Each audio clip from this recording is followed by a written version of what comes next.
ስሜ ቀኛዝማች በኩረ ምዕመናን ትእዛዙ ኮሬ ይባላል። የዮድ አቢሲና መስራችና ባለቤት። አንድም እንግዳ መድረክ ላይ ሳይወጣ አንድ ላይ ሳይሳተፍ የሄደበት ጊዜ የለም። ያ የኛ ትልቁ ደስታችን ነው። አሁን በጠቀስኩልህ በባህል ዘርፍ ብዙ አልነበረም፣ የመጀመሪያዎቹ ነን። የኢትዮጵያን ባህሏን፣ ታሪኳን፣ ቅርሷን፣ ቋንቋዋን እንወቅ፣ እንጠብቅ፣ እናክብር ይላል። ጋሼ በጣም ለብዙ ሰው ተምሳሌት የሚሆኑ ሰው ናቸው። ካብዬ ስራ የጀመርኩበት ድርጅት ነው፣ ምንም ነገር ሳላቅ። ዮድ አቢሲኒያ ትልቅ የሆነ የስራ ባህል መከባበር ያለበት ቦታ ነው። እስካሁን ድረስ ከኛ ጋር ጀምረው ያልተለዩ አሉ።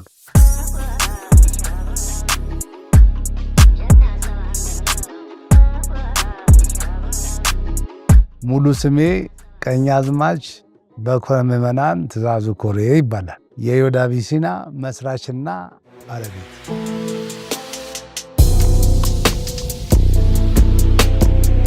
ዮድ አቢሲና የተመሰረተው በ1996 ዓ.ም ሚያዝያ 27 ቀን ነው። 27፣ 28፣ 29ን ቀን 3 ቀን አስመርቀን ለህዝብ አስተዋውቀን አሁን 20ኛው ዓመት ከ5 ከ6 ወር በፊት አክብረናል ማለት ነው።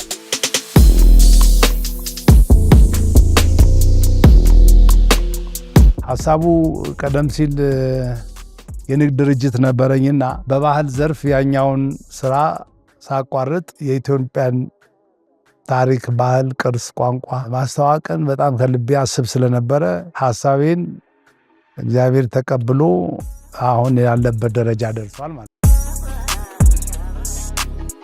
አሁን በጠቀስኩልህ በባህል ዘርፍ ብዙ አልነበረም፣ የመጀመሪያዎቹ ነን። ኢትዮጵያ የምትታወቀው በድህነት፣ በረሃብ፣ በጦርነት ነው የሚል ነገር አለ። ግን እኛ አኩሪ ባህል አለን፣ የራሳችን ቋንቋ አለን፣ የራሳችን ቁጥር አለን። ዘርፈ ብዙ የሆኑት ባህላችንን ለዓለም ማስተዋወቅ ከዚህ የበለጠ በሯጮቻችን ብቻ ነው ወይ የምንታወቀው? እኛም እንደዚያ ነገር ሰርተን እናሳውቅ በሚል ምናልባት ዮድ አቢሲኒያ የቦሌው ሄደህ አይተህ እንደሆነ ሲገባ የኢትዮጵያን ባህሏን፣ ታሪኳን፣ ቅርሷን፣ ቋንቋዋን እንወቅ፣ እንጠብቅ፣ እናክብር ይላል። ያንን ነገር እያደረግን እስከዛሬ ድረሳለን። ይሄም ለተተኪ ትውልድ ባህሉን፣ ታሪኩን፣ ቋንቋውን፣ ቅርሱን እንዲያውቅ መንደርደሪያ ይሆነዋል ብለን ስለምናስብ እኛ ይህን እየሰራን ነበርና ስራችንም ውጤታማ ሆኗል ማለት እንችላለን። ከዛ የእኛን ፈር በጎ ዓላማ ተመልክተው ሌሎችም የባህል ድርጅቶች ከኛ በኋላ ብዙ ተፈጥረዋል። በጣም ነው ደስ የሚለን። ምክንያቱም ዘርፉ በ4 በ5 ብቻ የሚወሰን አይደለም። ኢትዮጵያ ትልቅ ሀገር ናት። ብዙ ባህል አላት፣ ብዙ ታሪክ አላት፣ ብዙ ቅርስ አላት፣ ብዙ ቋንቋ አላት። ቋንቋችን የተለያየ ነው እና ያንን ለማስተዋወቅ ሌሎችም የእኛን አይነት ተጨማሪ ባህልን ሊገነቡ ሊያስተዋውቁ የሚችሉ ቢጨመሩ ጥሩ ነው ማለቴ ነው።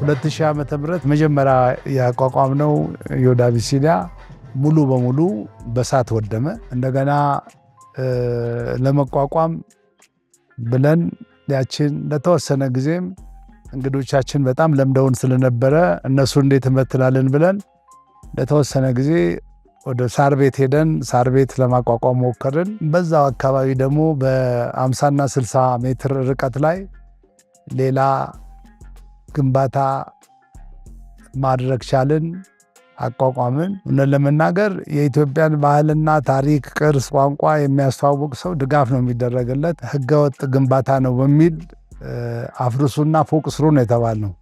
ህገወጥ ግንባታ አይደለም፣ ለፎቅ ነው የተባለው። በዛን ጊዜ የግለሰብ ቦታ ነው ደግሞ።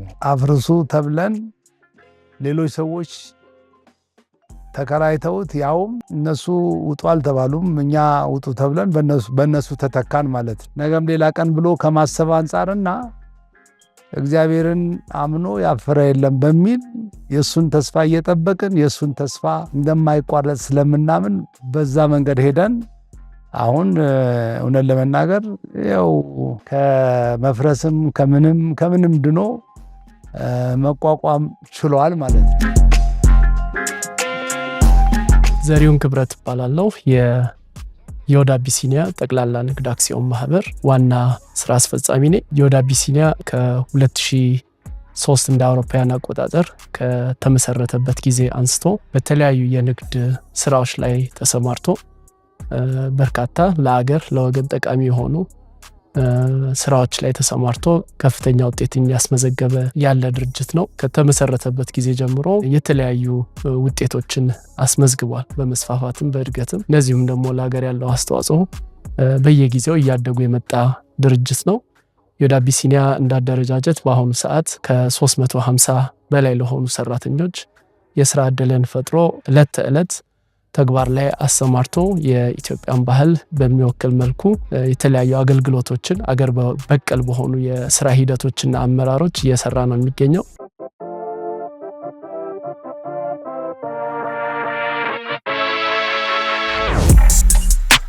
ዮድ አቢሲኒያ የኢትዮጵያ ባህል አምባሳደር ለመባል ያበቃው እንግዲህ ቀደም ሲል የስራ ብቃቱን በማየት በመገመት ሊሆን ይችላል። ግን ከ10 ዓመት በፊት ደቡብ አፍሪካ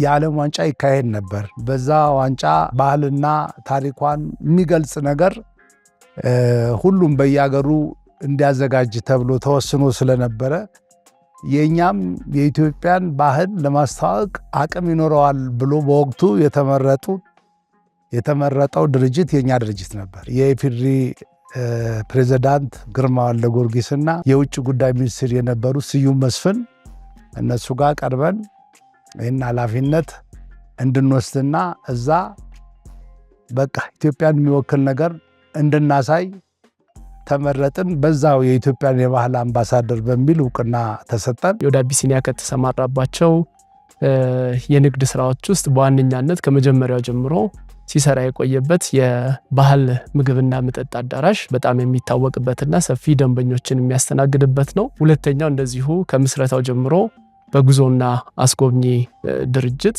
ከዚሁ ከ2000 እንደ አውሮፓውያን አቆጣጠር ከ2003 ዓ.ም ጀምሮ እየሰራበት ያለ ድርጅት ነው። እስካሁንም ቀጥሎ ያለ ከፍተኛ የደንበኛ ፍሰት ያለበት ስራ ነው። ወደ ቅድስት ሀገር ኢየሩሳሌም ልዩ መንፈሳዊ ጉዞ ከዮድ አቢሲኒያ አስጎብኝና የጉዞ ወኪል ጋር። የመንፈሳዊ ጉዞ ወደ ኢየሩሳሌም እናዘጋጃለን።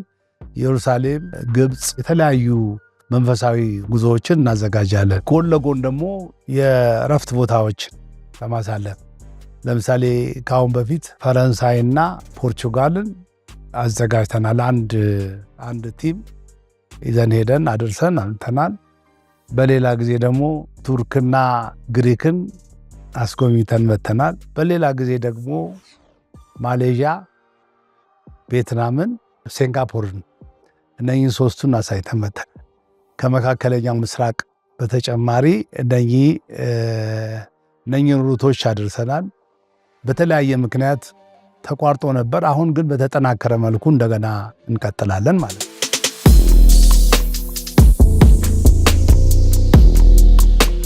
እንኳን ወደ ዮድ አቢሲኒያ አስጎብኝና የጉዞ ወኪል በሰላም መጣችሁ። ማህሌት ትባላለሁ። ዮድ አቢሲኒያ አስጎብኝና የጉዞ ወኪል በ2003 ዓመተ ምህረት ነው የተመሰረተው። የዓለም አቀፉ የአየር ትራንስፖርት ማህበር አያታ አባልም ስንሆን እስካሁን ድረስ ባሉት ዓመታት ውስጥ ግሩፕ መንገደኞችን ወደ እስራኤል፣ ግብፅ፣ አውሮፓና ሩቅ ምስራቅ ሀገራት አጓጉዘናል። በተጨማሪም በተናጠልና በግሩፕ ለሚመጡ መንገደኞች የሀገር ውስጥና ኢንተርናሽናል በረራዎችም ከተለያዩ አየር መንገዶች ጋር በቅንጅት እየሰራን እንገኛለን። ኮስተር ባሶችና ማርክቱ መኪኖችን በመጠቀም የከተማ ውስጥና የኢትዮጵያ ታሪካዊ ቦታዎችን፣ የቱሪስት መዳረሻ ስፍራዎችንም የምናስጎበኝ ሲሆን የተለያዩ መኪናዎችን በማስጎብኘት ላይ የምንገኛለን። ሰላም ጤና ይስጥልኝ።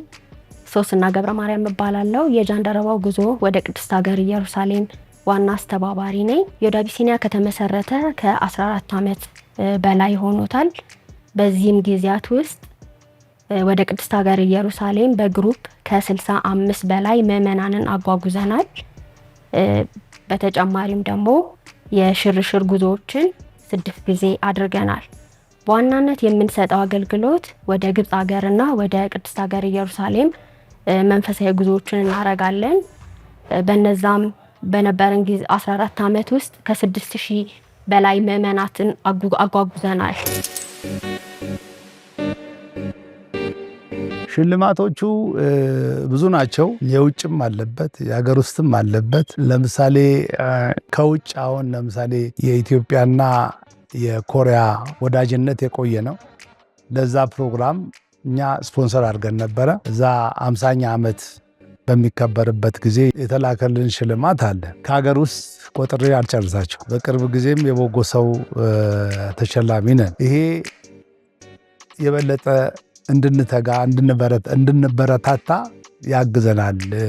ይሄ አገኘን ታወቅን ብለን ወደኋላ የምንልበት ነገር የለም። በጣም ጠንካራ ሰራተኞች አሉን።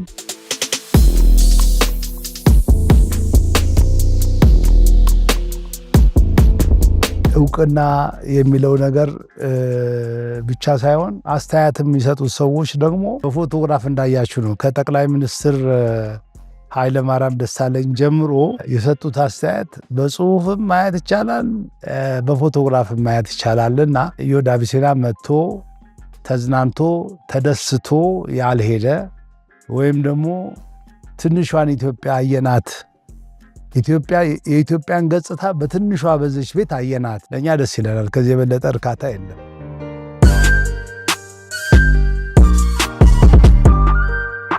ኢትዮጵያ እንደሚታወቀው ከ80 በላይ ብሔር ብሔረሰቦች የሚኖሩባት ሀገር ነች።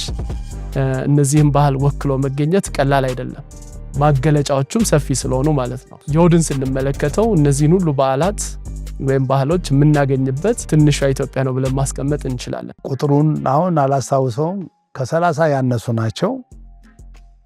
20 ቤት ነው የሚሆኑት። መነሻችን የነበረው ሰራተኛ ዛሬ ከ350 ሰው በላይ ደርሱ። ሁለተኛ ሰራተኛው እኛ ጋር ሲሆን በፍቅር እስካሁን ድረስ ከኛ ጋር ጀምረው ያልተለዩ አሉ። ይህንን እንግዲህ ከነሱ አንደበት መስማቱ ይሻላል። ስሜ ዳንኤል ፍቃዱ ይባላል። በዮድ አቢሲኒያ 20 ዓመት ቆይቻለሁ። 20 ዓመትን በለው እንጂ ወደ 21 እየተጠጋን ነው። ስጀምር በስቶር ኪፐር ነበር። ከስቶር ኪፐር በፊት ደግሞ ሞር በማደራጀትም በመስራትም እያንዳንዱን ነገር ከስር በመከታተል ከዛ ዋና መደበኛ ስራ ሆኖ የቀጠልኩት ስቶር ኪፐር ነው። ከስቶር ኪፐር በኋላ የተለያዩ እቃ መግዛት፣ ኦርደር መቀበል ሊሆን ይችላል። የተለያየ ቦታ ላይ ባር ላይ፣ ምግብ ላይ የተለያየ ቦታ ላይ ሰርቼ በትምህርት በማሳደግ የምግብና መጠጥ ቁጥጥር ትምህርት ተማርኩኝ። ከዛ የምግብና መጠጥ ቁጥጥር ኃላፊ ሆኜ ተወሰነ ዓመት ከሰራሁ በኋላ ከ2-3 ዓመት በኋላ ደግሞ የምግብና መጠጥ ስራ አስኪያጅ ሆኜ እየሰራሁ። ስሜ ፍሬህይወት ተፈራ እባላለሁኝ። በዮድ አቢሲኒያ ውስጥ ያለኝ የስራ ድርሻ የባህል ሬስቶራንቱ ስራ አስኪያጅ ነኝ። ስራ አስኪያጅ ደረጃ የደረስኩት ግን በአንድ ጊዜ ሳይሆን በሂደት ዮድ አቢሲኒያ 20 ዓመቱ ነው። 20 ዓመት የአገልግሎት ጊዜ ያለኝ እዚህ ቤት ውስጥ ያንን 20 ዓመት ከትንሽ ጀምሬ ከቤቱ ጋር አብሬ አድጌ አስተምረውኝ ከመስተንግዶ ስራ ጀምሬ ከዛ ዋና አስተናጋጅ ከዛ ሱፐርቫይዘር ሆኜ ራሴን በትምህርት ማሳድጌ አሁን ያለውበት ደረጃ ደርሻለሁ። አሁን በስራ አስኪያጅ ደረጃ ነው የምሰራው። ያው በዚህ ባሳለፍኳቸው ስራ ጊዜያቶች ጥሩ የሆነ ስራ ለምጄበታለሁ። የሆቴል ኢንዱስትሪን ቀደም ሲል አላውቅም ነበር። የሆቴል ኢንዱስትሪ የሚያወቁት ሆቴል ላይ ነው። ማነው እዚሁ ዮድ አቢሲኒያ ላይ ነው። ከዮድ አቢሲኒያ ሆቴል ማወቅ ባሻገር ደግሞ ብዙ የሆኑ ሰፕላየሮችን ያው በአጠቃላይ ሰውን እንዳቅበት የተለያዩ ድርጅቶች ላይ ደግሞ ሄጄ ለማደራጀትም ለማማከርም ያበቃኝ የሚያሳወቀኝ ዮድ አቢሲኒያ ነው ማለት ነው። ዮድ ከሰራው በ10 ዓመት ላይ ወደ ትዳር ገብቼ የ3 ልጆች አባት ሆኛለሁ ማለት ነው። እኔ ሰርቻለሁ እንዲያደርግ ያለው ምናምን ማለት አልችልም። ምክንያቱም አስተምረውኛል፣ ከዛም አልፈው ድረውኛል፣ ከዛም አልፈው አርሰውኛል ወልጄ እና ኦልሞስት የወደ አቢሲኒያም ለኔ ቤቴ ነው፣ እንደ ራሴ ድርጅት ነው ማየው። እነሱም በጣም ፋሚሊ ኦልሬዲ እንደ ፋሚሊ እንደ አባት እንደ እናት ነው ማያቸው። አገልግሎታችን በአጠቃላይ ግን እንደ ቲም እንደ ሰራተኛ ሁላችንም እጅና ጓንት ሆነን ተባብረን በመስራት የወደፊት ትልቁን የወደ አቢሲኒያ የምናይበትን ጥረት በማድረግ ነው የምንንቀሳቀሰውና ደስ የሚል የቤተሰባዊነት ስሜት ያለበት ቤት ነው።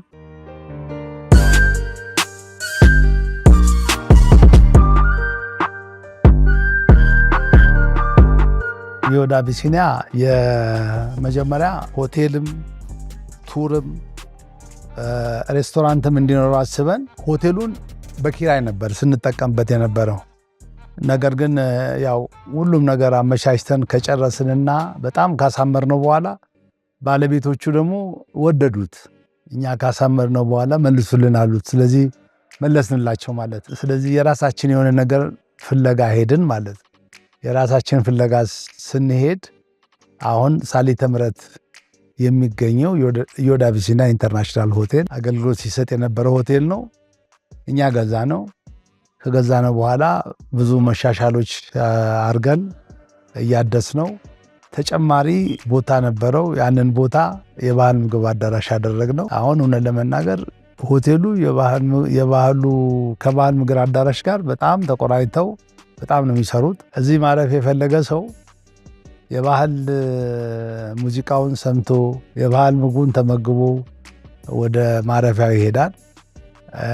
ከውጭም ሌሎች የባህል መስተንግዶ የሚፈልጉ ከአካባቢው ማለትም በዚህ አካባቢ በሳሊተ ምሕረት አካባቢ የሌላ ባህል በቅርቡ ስለሌለ በደንብ አገልግሎት ይሰጣል የሚል እምነት አለ።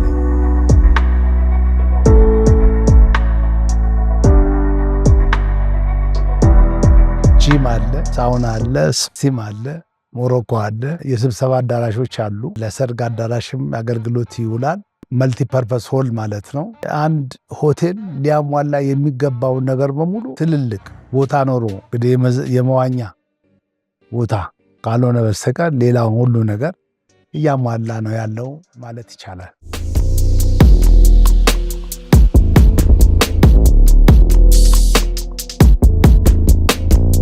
ማሙሼ ደነቀ ይባላለሁ። የወደ አቢሲኒያ ኢንተርናሽናል ሆቴል ዋና ስራ አስኪያጅ ነኝ። የወደ አቢሲኒያ ኢንተርናሽናል ሆቴል በ4 ስታር ደረጃ ያለ ሲሆን የመኝታ ክፍሎች አሉት። እነኚህ የመኝታ ክፍሎቹ በጣም ዘመናዊና ልዩ እና በጣም ምቹ የሆኑ 35 ክፍሎች ሲኖሩን ከዚህ ውስጥ ደግሞ ልዩ ክፍሎች አሉ። እነኚህ ልዩ ክፍሎች ወደ 6 አካባቢ ናቸው እና በውስጣቸው ለእንግዶቹ ምቹ የሆኑ ነገሮችን የሚያቀርቡ ስቲም የመሳሰሉ የተገጠመላቸው ናቸው። ራሱን የቻለ የምግብ ማደራጃ ክፍልም አለው። በጣም ብዙ ጊዜ የሚፈለግና የሚወደድ ነው እና በጣም ብዙ ደንበኞቻችን እዚህ ቦታ በመደጋገም እየመጡ ይጠቀሙበታል።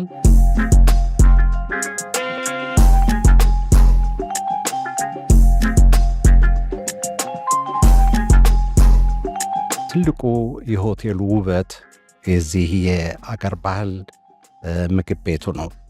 አገር ባህል ምግብ ቤቱ ከመግቢያው ጀምሮ አንዳንድ በአገሪቱ መስህብ የሆኑ ነገሮችን ሁሉ አካቶ ገና ሲገቡ በጣም ብዙ መልኮችን ማየት የሚችሉበት አስተናጋጆቻችን ማለት መስተንግዶ የሚሰጡት ሰራተኞቻችን እንግዶችን በጥሩ ሁኔታ ተቀብለው በትህትና ተቀብለው መቀመጫዎች ላይ በማድረስ ወደ መታጠቢያ ቤት ወደ ምን ሄዱ የሚባሉበትም ሳይሆን እዛው አካባቢ እጅ አስታጥበን ጥሩ ትህትና አሳይተን ለእንግዶቻችን የመረጡትን ምግብ የማቅረብ ሁኔታዎች አሉ። በዚህ ውስጥ ደግሞ በጣም ጥሩ ነገር በሚመገቡበት ሰዓት የባህል ዘፈኖችን ወይም ደግሞ የባህል ጨዋታዎችን በየቀኑ የምናደርግበት መድረክ አለ። ያ ደግሞ በጣም ብዙ ነገሮችን ስቦልናል። የሰርግ ዝግጅቶች፣ አንዳንድ የቤተሰብ ስብሰባዎች እና የልደት በዓሎች ሁሉ ይከበሩበታል።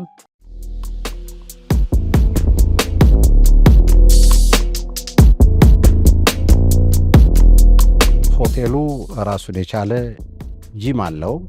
የዚህ ጂም ውስጥ ሳውናም ስቲምም ይጠቀማሉ።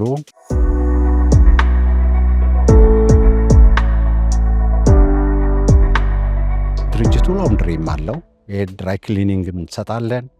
የውጭ እንግዶችም የውስጥ እንግዶችም እንደዚሁ ይጠቀሙበታል። ይሄ በጣም በገበያችን ሁኔታ ሁሉ እያስፋፋ ነው። ወደፊትም በዚህ በላውንድሪ እጥበት በኩል ያሉትን ነገሮች ሰፋ አድርገን ለማየት ጥረት እያደረግን ያለ ነው እና በአሁኑ ሰዓት ይህ አገልግሎት ይሰጣል እዚህ አካባቢ። ሌላው ከዚህ ከባህል ምግብ ቤቱ ባሻገር ደግሞ ኢንተርናሽናል ምግቦችን የምንሸጥበት ልዩ ሬስቶራንት አለ። ይሄ ሬስቶራንታችን እውነትን ለመናገር በኦልሞስት ከ90 እስከ 100% የሚያዝበት ሁኔታ ነው ያለው። ብዙ እንግዶች አሉን፣ በተደጋጋሚ የሚመገቡበት ነው እና ከዛም ደግሞ ባሻገር የኬክ መጋገሪያም ቦታ ስላለን አንዳንድ ፔስትሪ ሾፕ አቋቁመን የራሱን የቻለ ባር አለው። ራሱን የቻለ የኬክ መሸጫዎች ቦታዎች አሉን እና ቀን በቀን ከምንሸጠው ውጭ ደግሞ በበዓል ላይ ቶርታ ኬኮችን በማከፋፈል ላይ ነው ያለ ነው። ብዙ ሰዎች ሪዘርቭ ያደርጋሉ ቀደም ብለው እና በዛ ኬኮች በመሸጥ በእውነት እኛም ተጠቅመናል። ደንበኞቻችንም እንደተጠቀሙ እንቆጥረዋለን። ምክንያቱም ድግግሞሹን እያየ ነው ማለት ነው።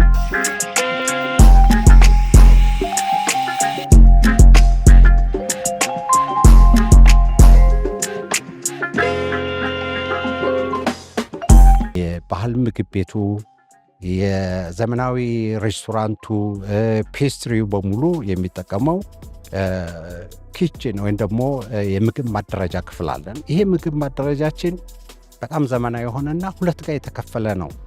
አንደኛው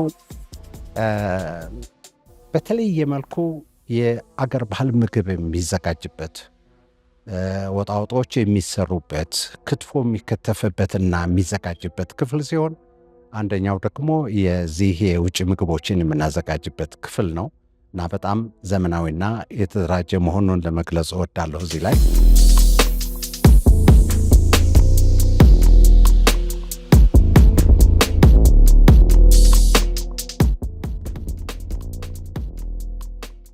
በዚህ በጨዋታው ማለት በማታው ክፍለ ጊዜ ላይ በተለይ ያለው ነገር ባህላዊ ምሽቶች አሉ።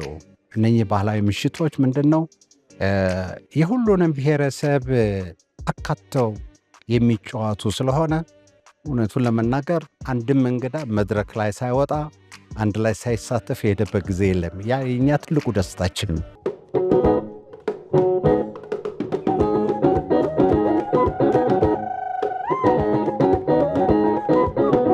ካለው ገበያ አንጻር፣ ካለው የስራ ሂደት አንጻር ሁልጊዜ የሚጠየቁ ነገሮች አሉ። ሰፋ ያለ ፓርኪንግ እንዲኖረን ወደፊት የማሰቡ ሁኔታዎች አሉ። ክፍሎችን በስፋት ደግሞ ከዚህ በበለጠ ሁኔታ የተሻሉ ክፍሎችን የተሻሉ ቦታዎች ላይ ሰርተን የዚህ አጋር ማድረግ ሁሉ የሚፈለግበት ሁኔታ አለ። ድርጅቱ እነኚህ ነገሮች እንዲሟሉለት በጣም በጥብቅ ይፈልጋል። የኛ ምኞታችን ነው። ይሄ ድርጅት በተለይ ከውጭ ሀገር ለሚመጡት ኢትዮጵያን ትንሿን ኢትዮጵያ በዮድ አቢሲኒያ ማየት በሚችሉበት መልኩ ካዘጋጀን በኋላ ቀጣይ ምን ማድረግ አለብን ብለን ስናስብ ተያያዥነት ያላቸው ለምሳሌ ከውጭ ሀገር እንግዳ ቢመጣ የጉዞ ወኪል አነጋግሮ ከሚመጣ በእኛው ጉዞ ወኪል አማካኝነት በቱሩ አማካኝነት ወደ ሀገር ቢመጣ ከመጣ በኋላ የሚሄድበትን ቦታ ላይ የሚፈልጋቸውን ሩቶች አዘጋጅተን አሰማርተን አይቶ ሲጨርስ ደግሞ የሚያርፍበት ከመጣ ጊዜ ጀምሮ የሚያርፍበት እና ተያያዥነት ያላቸው ማረፊያ ሆቴል፣ የጉዞ ወኪል እና የባህል ምግብ አዳራሽ እነኚህን ከዚህ ጋር ተያያዥነት ስላላቸው እሱን ነው አስበን የተንቀሳቀስ ነው ማለት ነው። አሁን ባለንበት ደረጃ ሙሉ ሆኗል። ግን ሙሉ ሆኗል ብለን አንተውም የበለጠ ለሀገር ጠቃሚ የሆኑና መስራት የሚገባንን ነገር ሰርተናል ብለን አናምንም። ይቀረናል። ብዙ ነገር እናደርጋለን። ይሄን አሁን የጀመርነውን የጎንዮሽ ስራዎች እንጀምራለን ብለን አስበናል። እንግዲህ የኢትዮጵያ ቡናን ማስተዋወቅ የሚገባንን ያህል ሌሎቹ የሰሩትን እኛም ተጨማሪ ከዚህ ጋር ተያያዥነት ስላለው እሱንም በአግባቡ እናስተዋውቃለን ብለናል። ከዚህ የበለጠ የኢትዮጵያን ባህል፣ ታሪክ፣ ቅርስ፣ ቋንቋ ሙዚየም ያለው ለመስራት እናስባለን ብለን ምክንያቱም የኢትዮጵያ ብሔር ብሔረሰቦች በጣም ብዙ ናቸው። እነሱን ሊወክሉ የሚችል ነገር እግዚአብሔር ቢፈቅድ ቢያሳካ ብንኖር ይህንን ነገር ሁሉ አስባለሁ ማለት ነው። አሁንም የወድ ባሉት ብቻ የቢዝነስ አመለካከቶችና ሀሳቦች ተወስኖ የሚቀር አይደለም። በርካታ የንግድ ዘርፎች ላይ ለመሰማራት ራሱን እያዘጋጀ ያለ ድርጅት ነው። በቅርብ እንግዲህ ዮድ አቢሲኒያ ለረጅም ጊዜ ጥያቄ አቅርቦ ሲከታተለው የቆየው በአዲስ አበባ ከተማ አስተዳደር ሲንከባለል የነበረ የቦታ ጥያቄ አለ። ስራዎቹን አስፍቶ ለመስራት እንደዚሁም ደግሞ ያለውንም ኳሊቲ በማሳደግ የተሰጠውንም ስያሜ ወክሎ ለመገኘት ጥያቄዎችን ያቀርብ ነበረ።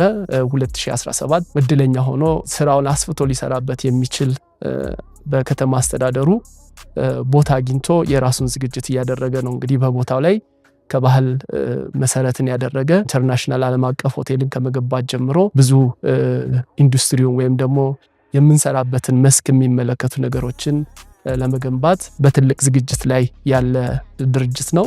በነገራችን ላይ ከዚህ ጋር በተያያዘም ዮድ አቢሲኒያ አሁን ሲንከባለል ቆይቶ ላገኘው መልስ የቦታ ጥያቄ ስለተመለሰለት ከከተማ መስተዳደሩ ጀምሮ ካቢኔውን እንደዚሁም ክብርት ከንቲባዋን ጨምሮ ለተደረጉለት ነገሮች ከፍተኛ ምስጋናን ያቀርባል።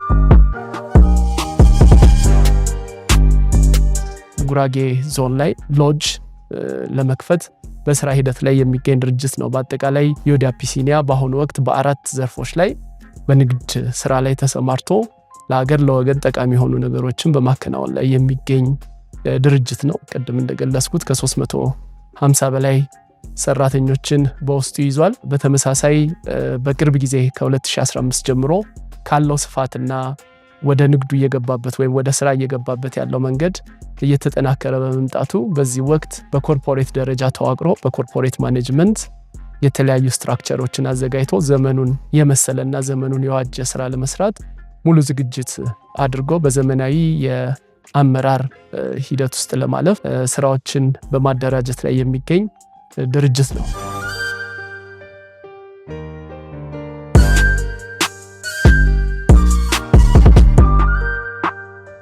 የተለያዩ ቢዝነሶች ውስጥ ለመግባት ራሱን አዘጋጅቷል። ለኢትዮጵያ መገለጫ የሆኑ ትልቅ ገቢዎችን ማስገኘት የሚችሉ እንደዚሁም ደግሞ ሰፊ የስራ እድል መፍጠር ለሚችሉ ስራዎችን ለመስራት በዝግጅት ላይ ነው ያለው። በቅርብ ከምንገባባቸው ስራዎች ውስጥ አንዱ ለምሳሌ የቡና ፕሮሰስ ማድረግ ነው አንዱ ዘርፍ ብለን ይዘነው የምንሄደው። በዚህ ውስጥ እንግዲህ የቡና ፕሮሰስ ማድረጊያ ማሽን ከማስገባት ጀምሮ ቦታዎችን ከመምረጥና ወደ ስራው ለመግባት ሙሉ ዝግጅት ከማድረግ አንስቶ በርካታ እንቅስቃሴዎችን እያደረግን ነው።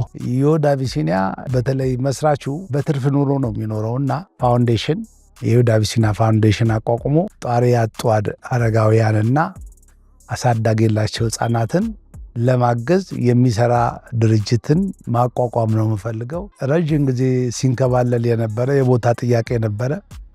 የቦታው ጥያቄ በ2016 አዲስ አበባ መስተዳደር በጣም እግራችን እስኪቀጥን ድረስ እንመላለስ ነበረ እና ቦታ ይሰጠን በሚል የእኛን ስራ ጠንቅቀው ያውቁ የነበሩ ቀደም ሲልም በስራ ኃላፊነት በተለያየ ቦታ ላይ ይሰሩ የነበሩ አቶ ጥላሁን የሚባሉ እውነት ለመናገር ችግሬን ቀደም ብለው ስንሰራ የነበረውን ባህላዊ ስራ አይተው ወደ ካቢኔ በማቅረብ ብዙ ጊዜ ተንገላታንበት የነበረውን መልስ በማግኘት በዚህ አጋጣሚ እሳቸውንም ካቢኔውንም ክብርት ከንቲባውንም በዚህ አጋጣሚ ማመስገን እፈልጋለሁ። ምክንያቱም ረጅም ጊዜ የተንገላታንበትን በኮሚቴ ታይቶ ሀገራዊ ፋይዳ አላቸው ተብሎ ከተመረጡት ውስጥ ወይም ከታሰቡት ውስጥ አንዱ ሆነን ተመርጠን አሁን መስሪያ ቦታ ስለተፈቀደልን በዚህ አጋጣሚ ማመስገን እወዳለሁ።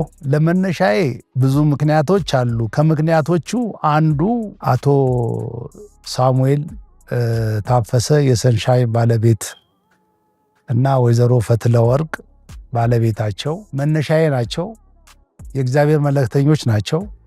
በእነሱ አድሮ የመጣው መነሻዬ ለዛሬ ደረጃ መድረስ ምክንያት ነውና ይህን ሁሉ ዘርዝሮ እንዲህ ነው ብሎ ከማለት በጥቅሉ ማመስገን ተገቢ ነው። ወይዘሮ ሙሉ አበበ የብራስ ሆስፒታል ባለቤት፣ ወይዘሮ ኪሮስ ሀጎስ፣ አሁን በሕይወት የሌለ አቶ ሽረጋ ኃይሌ፣ ፍጹም ማህበር አባላት ትልቁ ባለድርሻ ናቸውና በዚህ አጋጣሚ እነሱን ሁሉ ከልብ አመሰግናለሁ። ለማመስገን ብዙ ነው፣ ግን ሁሉንም ስም ጠርቶ መግለጽ አይቻልም።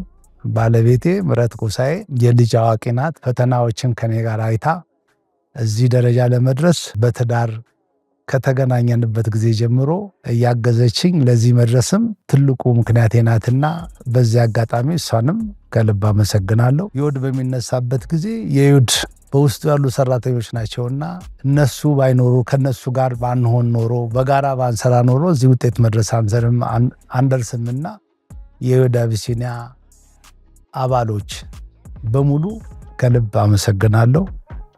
እግዚአብሔር ይባርክልኝ ይላል።